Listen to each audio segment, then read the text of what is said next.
Gadgies. Good morning. It's 7:47 here. Not long woke up.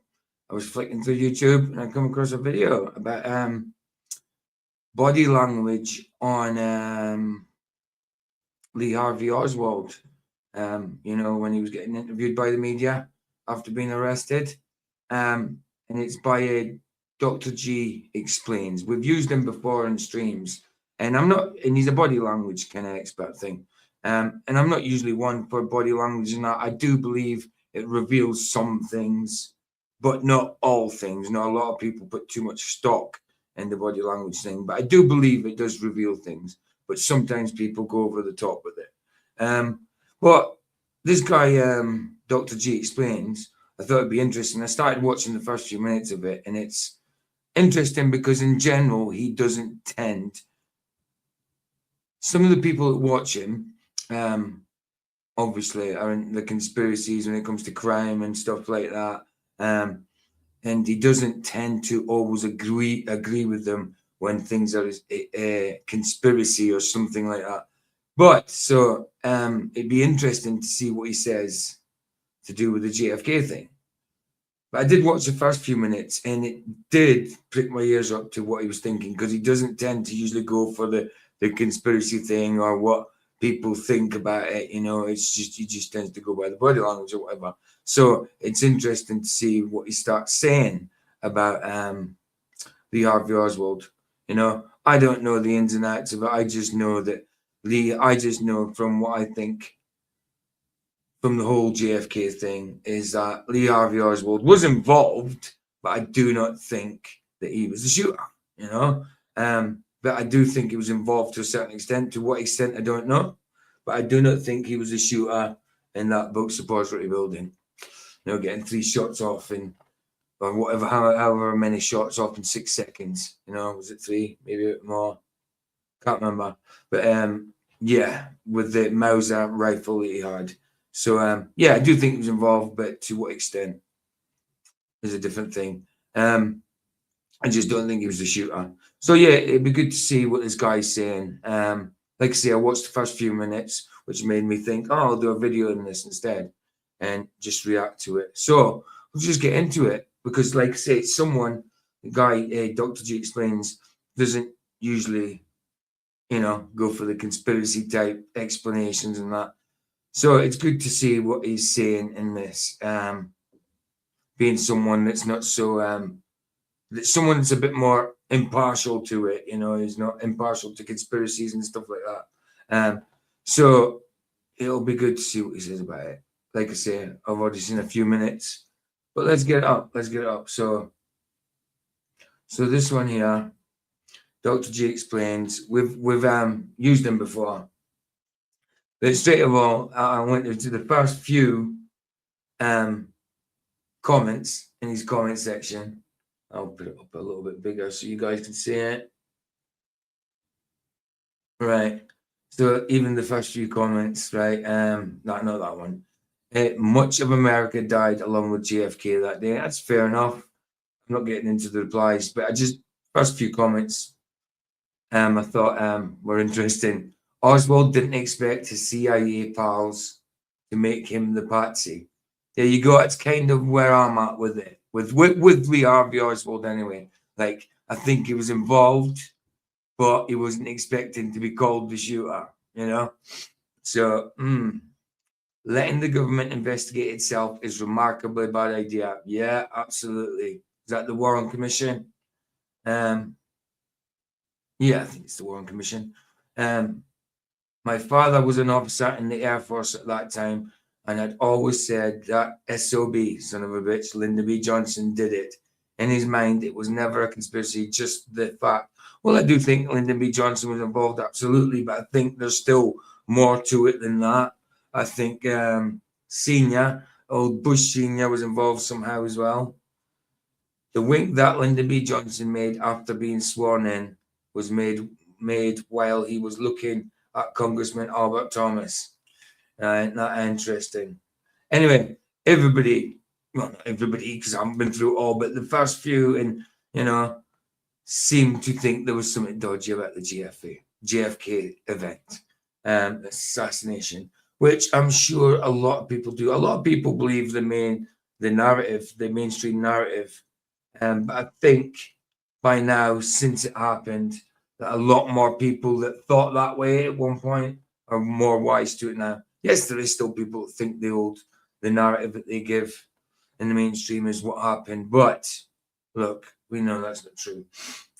And you know, since when have we ever been able to trust a blooming government anyway? Anyway, let's get into it. Let's see what he's got to say. Like I say, I've watched up until about 3-4 minutes, maybe 2-3-4 minutes. I don't know. But we'll just start at the beginning and just go from there because it's interesting. I'll let him introduce himself and he'll say how he feels on it and how he feels on conspiracies in general. So let's have a look. Let's do it.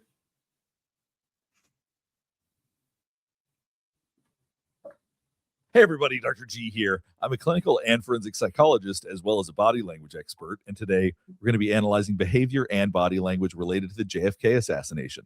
Before we get started, a couple of quick things. One, I wanted to make sure you know this is not a psychological evaluation of any kind. These It's just his opinion. are just my opinions. In addition to that, I do want to remind you to like and subscribe if you want to see more content just like this. All right, let's go. We're going to be looking at 3 segments today. First, we're going to be looking at Lee Harvey Oswald. Then we're going to be looking at a physician who attended to John F. Kennedy after he was shot. And lastly, we're going to be looking at Lyndon B. Johnson. And then I'm going to give you all of my conclusions about what all of this means, or at least what I think it means. So I haven't been to the end to get his conclusions. Like I say, it'll be interesting to hear at the end his conclusions. Like I say, I'm not fully sure where I totally stand on it all. I just know it's not what they say in the mainstream. And I know that from what I've seen, from what I've researched and stuff like that, that Lee Harvey was not the shooter, but I think he was involved to a certain extent, but he wasn't expected to be the patsy. Like that guy said in the comments. Anyway, let's continue. Thing I think is important for you to know before this gets started is that I'm someone who typically does not buy into conspiracies. We don't buy into conspiracies. At this point, though, it's not a conspiracy. There's conspiracy theories about it, but it's just a fact that it's not what the mainstream say. It's a fact that he was croaked through other means than what they actually say. Let's put it that way. Very skeptical. I'm known in the true crime community. Actually, I frustrate quite a few people in the true crime community because I don't buy into a lot of the true crime conspiracies. That's why I thought it was quite interesting. So he didn't buy into what people say about it and all that. He goes by the body language. So he frustrates a lot of people in his community, especially in the crime part of it, because of that. So it's interesting to see which way he goes with Lee Harvey Oswald. Like I say, I haven't seen past 2-3 minutes. So, it was because the first 2-3 minutes that I seen, I wanted to do the video. So, yeah, let's continue. Let's hear what he's got to say. That being said, this video is very interesting, and some of my findings surprised even me. All right, let's jump right in. That's interesting, isn't it? Some of his findings surprised even him. So if he doesn't go for what usually the conspiracy theorists are saying or down the conspiracy route, and he's surprised himself, then obviously to me he sees something completely dodgy about the whole thing. So there we go. A slight fellow with some scratches. I positively know nothing about this situation here. I would like to have legal representation. I mean, to me as well, first of all, before Dr. G explains talks, in that situation where you've just been arrested, you don't know at this point whether you've been charged. If you had totally nothing to do with it, you'd be completely terrified. He doesn't seem too stressed at that point. Yes, he ends up with a black eye and stuff like that. I don't know if his eye's black there, but he ends up a bit stressed. Yes, but he never seems completely terrified. It's almost like he expected this to happen, but he didn't expect what they actually did to him. He expected something like this to happen, but he didn't expect it to turn out the way it did. Almost like he was told something would happen one way, and when it came to it, he was used as a patsy. That's my impression anyway. So after he said, "I'd like to have legal representation," you saw him purse his lips, something like that. You're going to see him do this over and over again. And typically we associate this with disapproval, something about disapproval and sometimes disagreement. Let's watch this again, then we're going to keep going. Situation here, I would like to have legal representation.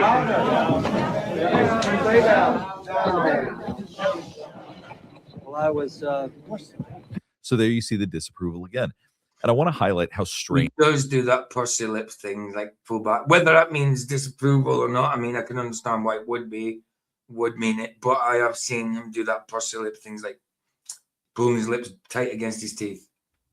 This is because disapproval is not the emotion we typically would associate with a situation like this. Yes, obviously, he'd be full of anxiety, full of cortisol.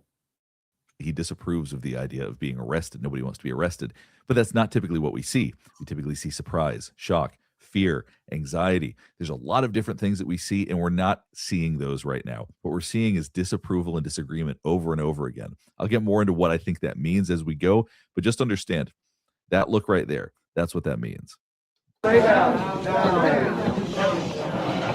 I was questioned by a judge. However, I protested at that time that I was not allowed. So another thing you're seeing is that some degree of confidence. He doesn't have his head hung down. He's not looking at the ground. He does tend to be looking at the different reporters as they're trying to interact with him. I'm sure it's overwhelming. Again, like I say, he doesn't seem too worried at this point. Just a little miffed, maybe. There's a lot of people in there, but he does have some degree of confidence right now. Right, he's got some degree of confidence by the looks of it. So almost like beforehand, he knew he'd go through this, but it's playing out differently to what he expected. I don't know. During that, and as he was saying, something about he wants legal representation, he leans forward. He really is trying to connect with the reporters as they're talking to him or as they're asking him questions. And I know back then probably you had to be close to whatever microphone they were holding, but it doesn't change the fact he's trying to do that. He's like, this is not playing out how it should do. Help me. But he can't say anything, obviously. Just avoid them altogether, which a lot of people do in these situations. I was questioned by a judge. However, I protested at that time that I was not allowed legal representation. But during that... he is leaning forward to the mic to be heard. Obviously, you want to be... But he didn't have to, like, lean forward into the mic. In that situation, he didn't have to be saying anything. And he obviously wants to be heard by leaning forward into it. But, yeah, in that situation, he didn't have to be saying anything. So he still doesn't seem too stressed out, anxious about things, just miffed, just confused about what's going on. Very short and sweet hearing. I really don't know what the situation is about. Nobody has told me anything except that I'm accused of... And you keep seeing the pursing of the lips. And what you're not seeing anything in the brow. That's what's Yeah, your brow says a lot, doesn't it? Like if you're stressed, you wrinkle up. If you're angry, you wrinkle up. If you're miffed, it's like confused. It's like, what's going on? You know? But yeah, he seems quite composed, maybe a bit confused, but composed. Surprising about this is that typically when somebody's in a situation like this, there is sadness or surprise or anger. There typically are emotions. You're not seeing anything, which makes this feel like a performance. Now, sometimes when I watch trial, a performance, maybe, like, you know, he was told what he'd say to the press and all that, but you know, things have played out slightly differently. So he's like, well, I've got to do my acting bit. I've got to get the lines out, but I don't know what's going on. So maybe just continue with the lines. I don't know. Like I say, I believe he was involved to a certain extent, but not to the degree they say. You know, I do think he was a patsy. Trials, or when I'm analyzing different criminals, I talk about how they're performing because they're lying. This doesn't seem like that kind of performance. This performance seems like he's expecting something and the situation isn't playing out like that. Right, he's expecting something, but the situation isn't playing out that way. So not full of anxiety yet, but a little confused maybe. Interesting. That I'll explain more as we keep going, but this is very so. As I said before, you're going to see it over and over again. You're still seeing the pursing of the lips repeatedly, and you're not seeing any emotion up in the brow. Typically, when we want people to listen to us, as he clearly does because he's leaning forward and talking, typically we raise our eyebrows a little bit, even if it's just subtle, but that's a part of bringing attention. He does. If you look at his face there, he looks as though he's peeved off at the situation. He doesn't look scared. He looks peeved off because he didn't expect this treatment, but he expected something, you know? That's what it seems like to me. Into our face, bringing attention to what we're saying. You're not seeing anything like that from him right now, which is really interesting given the context of everything and given the rest of his behavior. It does make it seem more like a performance. An interesting way to respond to that. He was asked if he killed JFK, and he said that he hasn't been charged with that. So it's, yeah, did you kill JFK? I haven't been charged with that. Would that be your response if you didn't have anything to do with it? You would say, absolutely not, nothing to do with me. Now, I don't think he pulled the trigger, but he certainly knows something about it. I think, anyway. Yeah, it's very interesting to come out with that response. I haven't been charged with anything. And this is the interesting part because the reporter tells him he has, but watch his reaction. It's not exactly a denial. It's an evasive way of responding to the question, but it's a very interesting response. And so when I talk about it, it seems like there's a performance here. He seems like he's frustrated. Like the disapproval seems like frustration. It's like the situation is not what he expected it to be, or it's not playing out the way that he thought it would. There's something about this that doesn't seem like he almost had a mission to do of some sort. He knew he'd be pulled in for it at some point, but thought he'd be let go, you know. He knew he was going to be used to a certain extent, obviously, I think, but not to this extent. He didn't think it would be all put on him, you know. He maybe knew he'd be blamed, but the way they've treated him that since he got there, he probably thought like, yeah, this was all got to be cushy, you know. They'll pretend they've questioned me, all that kind of stuff. I don't know. I just know what I think. To be meeting his expectations, but it's unusual. Like I said, I've never seen a criminal behave quite like this, and I know the situation is extraordinary. But human behavior tends to be pretty similar, whether it's something that's extraordinary like this or whether it's something that's more common that we see in the courts. Right. There wouldn't be that much of a difference. There's something highly unusual about his behavior here. The first thing I heard about it was when the newspaper reporters in the hall asked me that question. You have been. Nobody said what? Now, the reporter says you have been charged. Now, what's his reaction once he realizes what they said? Sir? You have been. Nobody said what? Now, if you could tell right there, he froze. He froze in surprise. He froze in surprise. Like someone says you have been charged. Like he didn't know. And he froze in surprise. Like, what? What do you mean? I shouldn't be charged. You know? Interesting. Froze for a second because there's a reporter, and this is probably very hard to hear. I can hear it with my headphones. Somebody says, "You have been charged, sir," because he said he hadn't been charged with anything yet. A reporter just corrected him on that. And immediately after that, you see him freeze. It really seems like something that he didn't expect. Watch. He was shocked. Like he was shocked. He wasn't expecting it. It was a surprise. Watch this right here. Asked me that question. You have been. Nobody said what? Sir? You have been. Nobody said what? Okay, we can't hear you then. Okay. See? And then he's surprised. Then he's like, what the heck? Pulls back in like confusion. Then the lips go tight again, like disapproval, like he was saying. Like he didn't even know he was charged at that point. And now he's like looking, well, what do you mean I'm charged? I shouldn't be. Confusion, I think, there. What did you?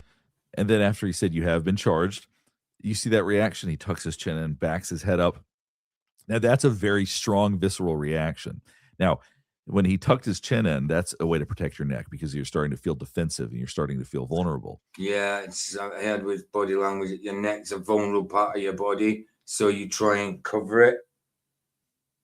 And then he moved his head back almost to gain distance from what he'd been told because it was such a shock to his system. We're still not seeing a whole lot of it on his face. But once again, what we are seeing. This is as far as I've seen. I haven't seen past this. So it was about 6 minutes I'd seen. I said about 2. Sorry, I thought it was about 2. 6 minutes, obviously.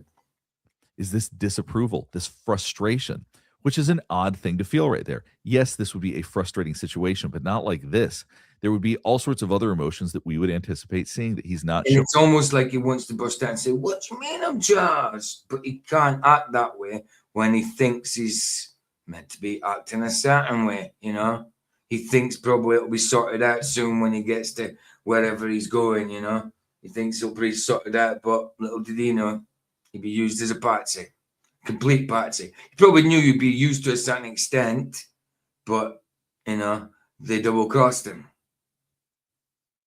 So there's something about this that's unusual. There's something about this that didn't meet his expectations, for lack of a better way of putting it. And that's what I'm seeing here.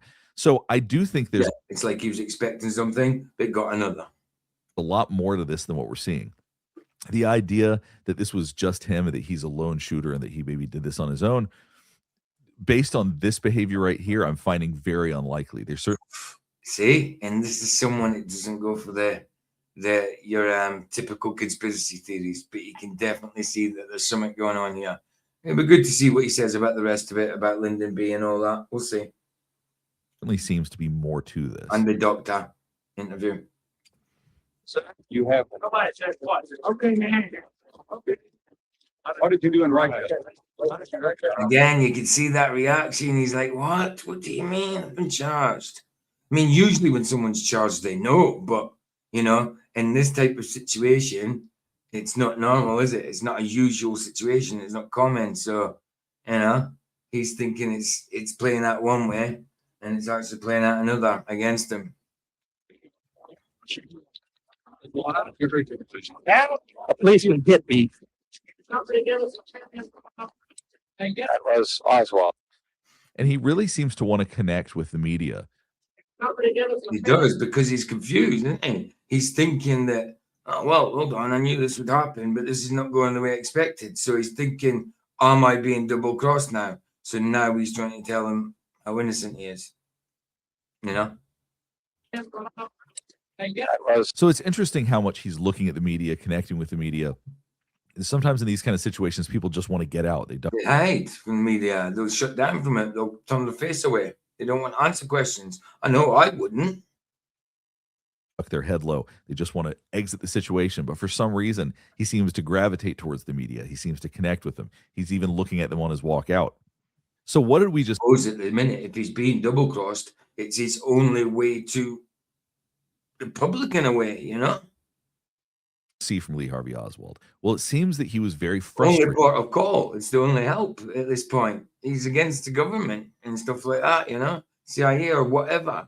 You know, if he wasn't operating for them or they used him in some way, he's expecting it to go one way. Well, like I say, I don't think he's innocent in this. I just think he didn't pull the trigger. You know, he didn't from the book depository. He didn't do that from there. Again, he's involved, in my opinion. This is allegedly, and in my opinion, he's involved to a certain extent, but not to the extent they tell us in the mainstream. He disapproved of the situation. There was something about it that didn't seem to meet his expectation. It was very strange. There's a quality about it. His behavior was not what you expect. And I analyze a lot of criminals that have done things like this. Obviously, nothing this specific, but have engaged in all sorts of awful behaviors that have done all sorts of terrible things. And his behavior was so highly unusual. Yeah, not typical for this type of situation. Idea that he would just be some lone shooter that committed this, and it's as simple as that, seems impossible based on his body language. It truly was Seems impossible to me too. not consistent with that from what I could see. Here at Dr. G Explains, one of my major goals is to help you identify and spot deception. That's why I'm proud to introduce today's sponsor, Ground News. I'm someone who looks at the news every Yeah, let's zap that forward. So that'll go for a little bit to that point there. So let's take it from there. supporting this channel. All right, let's get back to the analysis. There we go. Now we're going to watch Dr. Don Curtis talk to the House. All right, so we're on to, so we've done, so yeah, so I pretty much seen all of the Lee Harvey Oswald one. I just didn't see that last minute part of it. I didn't see it past when he realized he'd been charged with it. So this is new to me, this part. Let's do it. This is the doctor, is it? House Oversight Committee on the JFK files. This was the physician who saw JFK after he had been shot. This is a physician that seen JFK after he'd been shot. Right, okay, let's see what he's got to say. See if he was primed. And so external cardiac massage was being done by Kemp Clark, the chief of neurosurgery. And somebody relieved him, and Kemp Clark went and to me, if you ask me, unless it's his normal position, it's his normal way of doing things, it's his normal reaction, I don't know. But he seems to be blinking a lot and looking down the way instead of towards whoever he's talking to. He's looking towards him now, but he tends to look down a little bit. And he's blinking a lot, you know, but what that means, I don't know. and picked up the head It's just something that I noticed. and stopped the resuscitation. This wound is not compatible with life. You got dead quiet. Nobody knew what to say. Nobody said anything for the longest time. We're consistently seeing, obviously, good baseline behavior, nothing out of the ordinary here, but let's keep watching. Then I left there and went into an adjacent room. The X-ray waiting room was a large room. And right in the middle of the room was Lyndon Johnson. And he was telling people to go talk on the phone. And He's a bit more animated now, he's talking about Lyndon. he was obviously he'd set the government up and he had taken control. And then I looked around and I couldn't see a single person I thought looked like Secret Service. I couldn't see any weapons that were protecting him. And so I was a little uncomfortable being there myself, because at that time we had no idea what was going on with our government. Now, that is very interesting that after an assassination, that Lyndon B. Johnson didn't have any Secret Service around him, that there weren't people protecting him. I know it was a different day and age than it is now, so maybe the communication is a little different, but that still strikes me as highly. Especially after the president just being shot. Well, assassinated. Strange. But that's not the interesting part of this. Let's keep going. We didn't know if the government would be intact or not, but it made me feel good to know that he was right in the middle of the room and he was the president. He was absolutely fearless. Then I wondered, why is he so absolutely fearless? I mean, because if it was a coup, he'd be the next. Yeah, why was LBJ absolutely fearless? If he was about to be sworn in, he's the next in line. You know what I mean? Because of where he was at, because of the situation.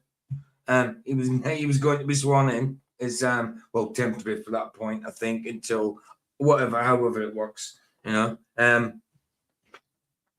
But he was about to be sworn in, you know, and the JFK had just been assassinated. So why wouldn't he be a little bit wary? You'd think he'd be wary and you'd have bodyguards and stuff like that. Going to go. Can you explain what condition, when President Kennedy arrived in the emergency room, what was his condition at that point? He had already had wounds. President Kennedy had a wound to, of course, the big wound to his head. Right. But he also had a wound to his throat. And I've got a little diagram here. I can point that out how that worked if you'd like me to. And that wouldn't have been a single bullet wound, though, right? They talk about this magical bullet. It's just weird that he said head when before, like back in the when it happened, the initially, I don't know if it was him that done it back then, but initially they pointed to the front of the head when he says a bullet and an entry wound or whatever, pointed to the front of the head, you know, when it was meant to be shot from behind, you know. So I think so. The entry would have been at the back when they were pointing at the front. Whether that's the same physician or not, I don't know. I'm not sure. But it's funny that he just says he kind of hesitated at head. I don't know.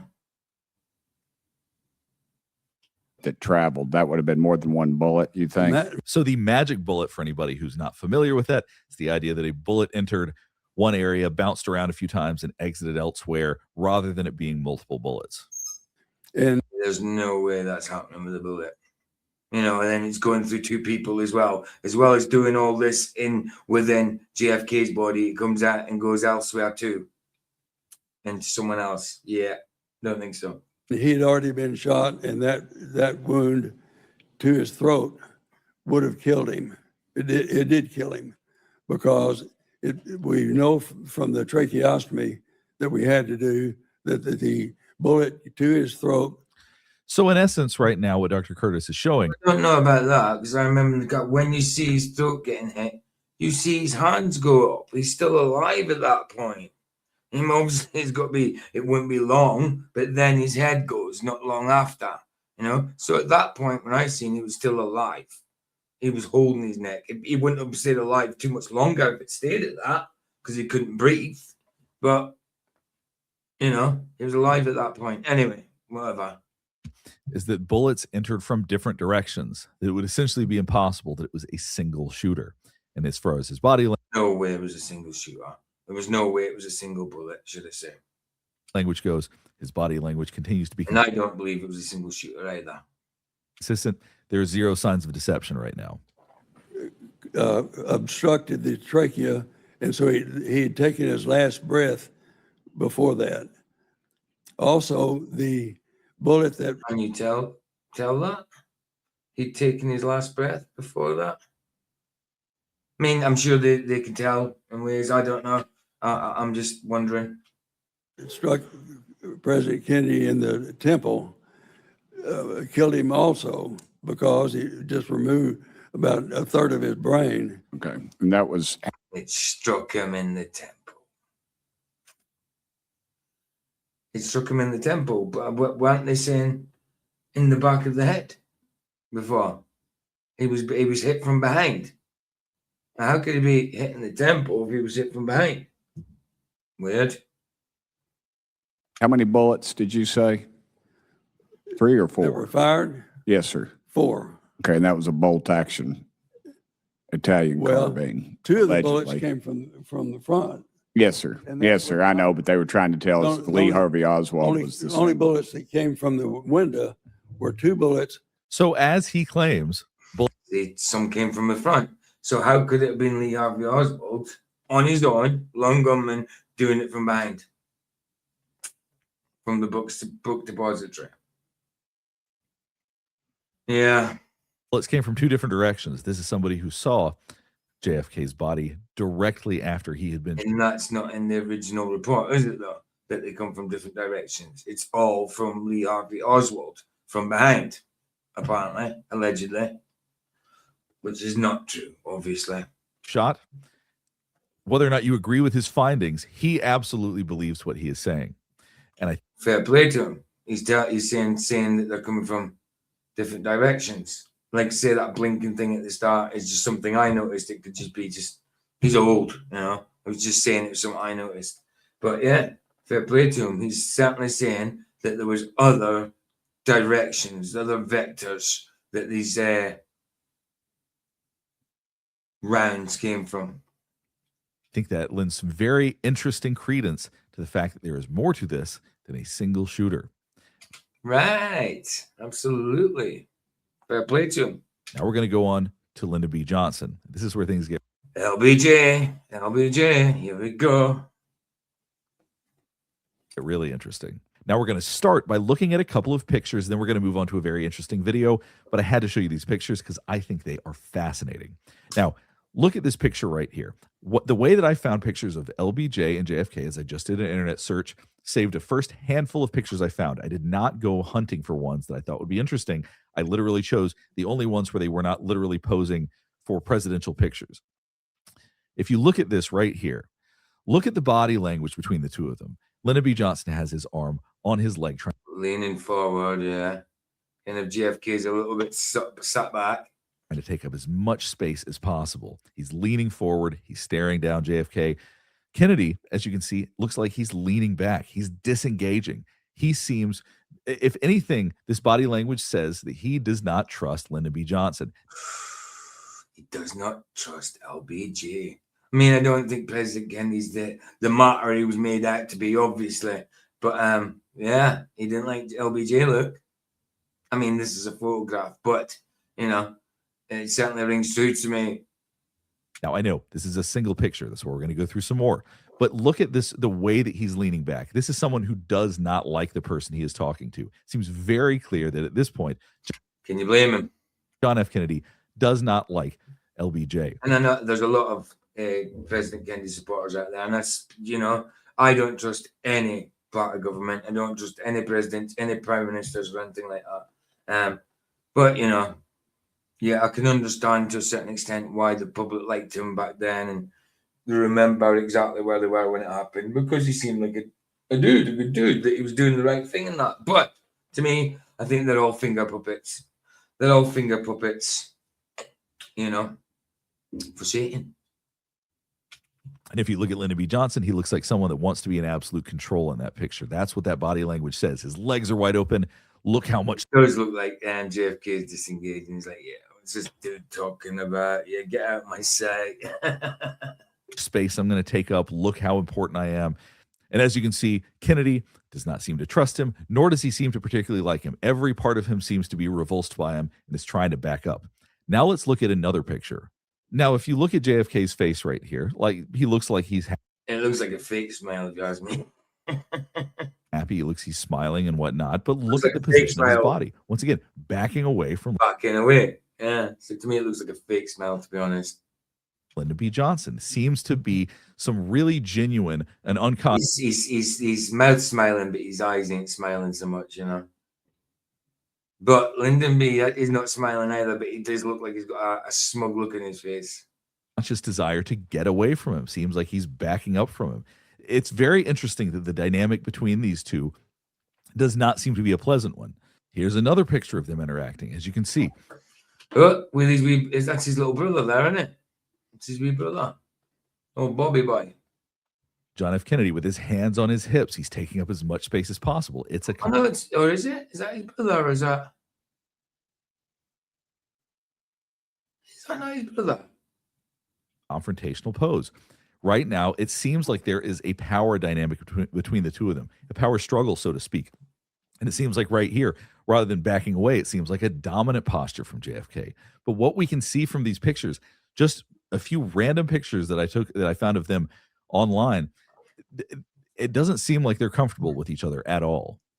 But just to show what LBJ is like with other people, let's see what he's like with Richard Nixon, so I can show you whether or not he's like this with everybody. I promise you I did not cherry pick this. This was the first picture that came up. Wow, they look like they're in love. And in fact, they look like they're the same person. This time, old Nixon's got more of a slopey nose. You know? Wow. What a pick, yeah? Very close. When I searched the both of them. That is genuine affection for each other. They seem to really like each other. I'm going to say, they look like they like each other. That absolutely. They're close. They're smiling. They're connected. It could Old Tricky Dicky and LBJ. not be more different than the dynamic that he has with JFK, or he had. Not a little strange. Yeah, it's a little strange. I know, again, it's only static photographs, but yeah, it does seem a little like the relationship's a little different, that's for sure, compared to with JFK. It's fascinating to me just how different it is. And here's another picture of them. Seems like there's genuine affection between. Yeah, it does. It does. Again, they could be posing just for the picture, but it looks like it was taken. It looks like it was taken while they were in the middle of a conversation. I don't know. I could be wrong, but it does. It certainly looks different from the JFK relationship. You know. Between these two, they seem connected. They're both leaning in towards each other. Neither one is leaning away. It shows the difference in the dynamic between LBJ and Richard Nixon and LBJ and JFK. It seems to be dramatically different. Now, does that mean that LBJ is up to no good and that we can imply anything from that? No, but it does suggest that there was a very genuine, tense relationship and a very genuine power struggle between LBJ and JFK. Now let's get to the video. Now we're going to watch some of then President Johnson's message just a few days after JFK was shot. This was a Thanksgiving message. All of us have lived through 7 days that none of us will ever forget. Oh, none of us will ever forget. Well, he looks up at the camera. Looks like he looked up in disdain. I mean, it didn't look genuine. It looked like he was whoever he's talking about, he's got a grudge against. You know? Anyway. Now, not that this is hugely consequential, but I do want you to understand the importance of some body language right there. After he said that none of us will ever forget, he shook his head no. That shows that this is a performance. Typically, when people are feeling it, they go that none of us would ever forget. They would shake their head at the same time they're saying it. The fact that he did it afterwards shows he's actually not really feeling anything right there. He's just, you can tell he's not feeling anything. You can see it in his eyes. Going through the motions, that this is a performance. But that's not unusual for a speech. I just wanted to let you understand what you're seeing right there. None of us will ever forget. He did shake his head after, not at the same time. But like again, I get to say, I'm not a body language expert, that's for sure. And I'm not one of these that think it absolutely means everything, you know. But I do think there's certain truth to body languages. We are not given the divine wisdom to answer why this has been. Yeah, I think you know why. So when he said why, he barely raised his eyebrows a little bit. As I've said before, we raise our eyebrows to put emphasis on things so that people will pay attention to what we're saying. So as far as the why, it seems like he's not as interested in the why as the next part. So watch this. Maybe he's not interested in the why because he knows why. Given the divine wisdom to answer why this has been. But we are given the human duty of determining what is to be. So what's coming next? That's what he wants to focus on. That's where the eyebrow raise came in. So he doesn't want you to ask why. He wants you to think about what's next. Yeah. Don't forget about JFK. Forget about him. He's gone now. I'm in charge. That's what it seems like to me. What is to be for America, for the world, for the cause we lead, for all the hopes that live in our hearts. A great leader is dead. It doesn't look like he believes that, does it? A great leader is dead. Very monotone, very robotic. That was the most consequential part of this entire thing. We're going to talk about it. Watch this again. Live in our hearts. A great leader is dead. This is what we call a tongue jut. Sometimes it can look like this. Sometimes it can look like that, where people stick their tongue out. There's really only one reason that I know of in terms of body language that people do this, and we do that when we think we've gotten away with something. Now, I know that is a big conclusion to come to just based on a little bit of body language, but the tongue jut doesn't mean a whole lot else. So the idea that he did this in that context, right after he's talking about him being dead, and it looks like he's doing a sign for what we do when we get away with something, really is fascinating to me, because I think he's on something now. I think he's on something. But again, I don't think it's just LBJ that was involved. I mean, there was more. There was more people involved in it. Sometimes people bite their lips or they lick their lips because their mouth is getting dry. That specifically looks like a tongue jut. Let's watch that again. That live in our hearts. A great leader is dead. Oh, he did. He did do that. Whether that means anything, I don't know. It's him that's saying it. But he certainly did do that thing with the tongue. A great nation must move on. Must move on. It's like he's trying to impose on you. You must move on from JFK. I'm the dude now. We move on. No, I mean, obviously, people have got to move on. Life goes on. But it's almost like he's trying to impose it. Right? Move on now. He's gone. Move on.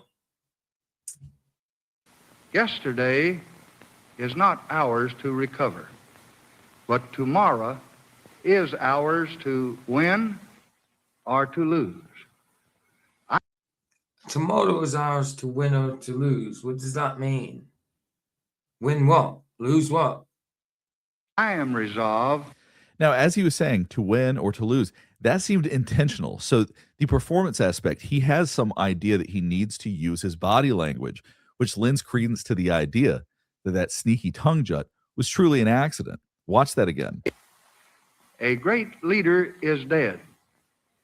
A great nation must move on. Yesterday is not ours to recover, but tomorrow is ours to win. Yesterday is not ours to recover. Telling you to forget about JFK. Or to lose. I am resolved. Win or to lose what though? I don't. What does it mean by win or lose? To win or lose what? Of that we shall win the tomorrows before us. Win the tomorrows. What does that mean? Really? What does it mean? Win the tomorrows. Win what? Tomorrow's going to come. What do you mean win tomorrow? Our factories flourish. Our homes are safe. Our defenses are secure. Our government is not. We live in peace. Allegedly. The goodwill of the world pours out for us. But more than these blessings, we know tonight that our system is strong. Now, we did see a slight smile just now. Let's watch this again. More than these blessings, we know tonight that our system. Ooh, there was a slight smile right there. It was very fleeting. But, I mean, it seemed like a little smack. So as he's smiling, saying our system is strong. Now, that could be because he wants people to feel good about that. It's possible he wants people to reflect smiling, so he's doing that intentionally. But it does seem a little bit odd in this context. System is strong and secure. A deed that was meant to tear us apart. There was the smile again when he says a deed. Strong and secure.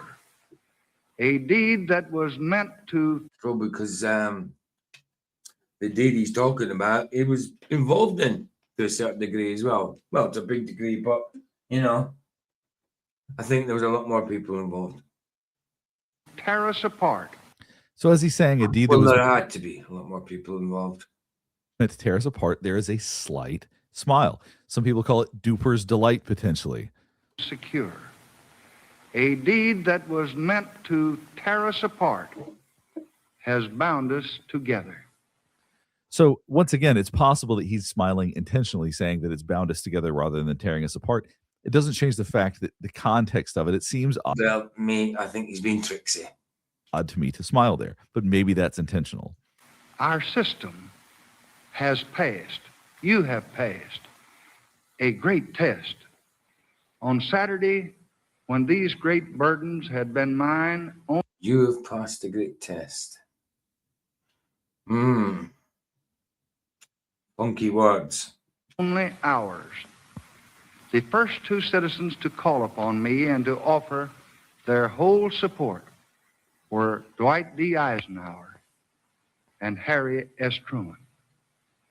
Since last Friday. There he goes again, looking like he got away with something. There's the Yeah, he did do that little tongue thing again. tongue jut. Watch this again. Burdens had been mine, only ours. The first two citizens to call upon me and to offer their whole support were Dwight D. Eisenhower and Harry S. Truman. After this, now. Yeah, straight after he said Truman. Yeah. So there was the tongue jut again.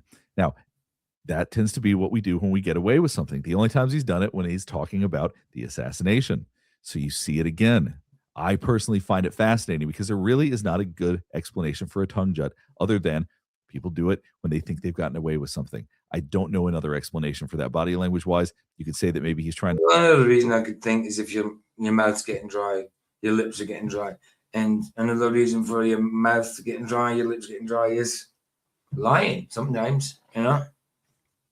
But again, I'm no body language expert, and again, I don't put like as much stock into it as a lot of people do. But I do believe there's certain truths to body language. But I think you've got to look for clusters rather than just individual gesticulations or motions. You know, you got to look for clusters of them. But you know, like I say, I'm no expert at all. To wet his lips, but to me, it doesn't look like that. To me, it looks distinctly like a tongue jut. Eisenhower and Harry S. Truman. All right, let's go ahead and stop here. Hopefully, this is helping you better understand some of the behavior and body language that we saw. But what I want to talk about now is the conclusions. So, based on See what he's got to say then. See what he's got to say. everything that we saw from Lee Harvey Oswald and Dr. Curtis, the idea that he was the lone gunman that did this, or that there was one gunman that did this, is impossible. I do not believe that that's the case. Totally agree. Totally agree. Fair play to him. Based on the body language from Lee Harvey Oswald, it was very peculiar. He clearly was part of something bigger. He knew more than what he was saying. I think so too. I mean, there was one point where I thought Lee Harvey was completely innocent. He was just picked out of the blue. But that's when I was a bit more green to it, you know, just getting into it. I thought like he was just a patsy, as in they picked him out of nowhere. You know what I mean? You're getting the blame. But no, he was part of it to a certain degree, absolutely. But he was not. I don't think he was the shooter at all. Whether he shot one, two, whatever, it's a possibility. But I don't think he was a shooter at all. But he's certainly something to do with the whole situation. Now let's go on to Lyndon B. Johnson. Based on what we saw today, I personally believe that Lyndon B. Johnson was involved in the assassination of JFK. Me too, but I think there's more than him. Now, I'm sure that there's a lot of other evidence out there. I'm going just based on body language and context and everything that I looked at today. I know that there are other people that believe this, and there's probably a lot of theory to that. But this is exclusively based on the body language. I believe that Lyndon B. Johnson was involved in his assassination. In what capacity? I didn't have that much information. I don't have that much body language to read. But in some capacity, I do believe he was involved and knew about the assassination. Absolutely. And more. Before it happened. If you have any other thoughts about this, or if there's anything else you want me to analyze, please let me know in the comments below. Last thing before we get finished up is I do want to remind you to like and subscribe. There we go. So yeah, that's that.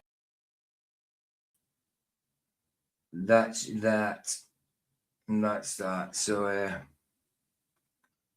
yeah, that's that done.